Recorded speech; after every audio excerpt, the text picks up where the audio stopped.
வருஷத்துல எத்தனையோ அமாவாசை வரலாம், ஆனா உங்க தலைமுறையையே காக்கக்கூடிய சக்தி வாய்ந்த தை அமாவாசை இதோ வந்தாச்சு. ஒவ்வொரு மாசமும் அமாவாசை வந்தாலும் இந்த தை மாச அமாவாசைக்கு ஒரு தனி சிறப்பு உண்டு. இதை மௌனி அமாவாசைன்னும் மாஹி அமாவாசைன்னும் ஞானிகள் கொண்டாடுறாங்க. ஏன்னா தேவர்களுக்கு விடியற்காலை பொழுதான உத்தராயண புண்ணிய காலத்துல வர்ற முதல் அமாவாசை இது. இந்த நாள்ல கங்கையில நீராடுறது அமிர்தத்துல நீராடுறதுக்கு சமம்னு சாஸ்திரம் சொல்லுது. அத்தனை புண்ணியத்தையும் மன அமைதியையும் தரக்கூடிய அற்புதமான நாள் இது.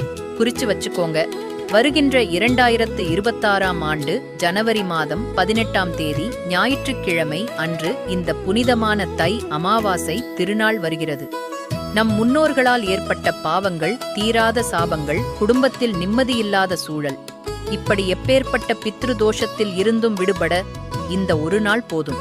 சரி, இந்த அபூர்வமான நாளில்